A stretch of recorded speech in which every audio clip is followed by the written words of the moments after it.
తెలంగాణ విద్యాశాఖ మంత్రిపై ఏపీ విద్యాశాఖ మంత్రి గంటా శ్రీనివాసరావు మండిపడ్డారు. తెలంగాణ విద్యాశాఖ మంత్రి వ్యాఖ్యలు సరికావన్నారు. విద్యార్థుల భవిష్యత్తు కోసం 2 అడుగులు వెనక్కి వేయడానికి తాము సిద్ధమన్నారు.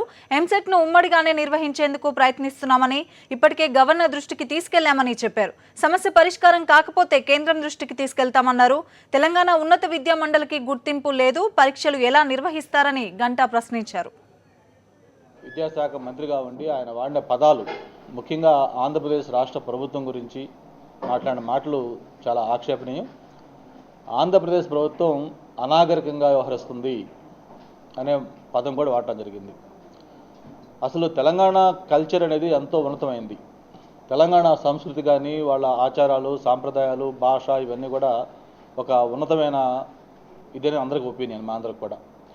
మరి అటువంటి ఉన్నతమైన సాంప్రదాయాలు, ఆచారాలు, వ్యవహారాలు ఉన్న రాష్ట్రం నుంచి ఒక విద్యాశాఖ మంత్రిగా ఆయనంత అనాగరికంగా మాట్లాడతారని మేము ఎక్స్పెక్ట్ చేయలేదు.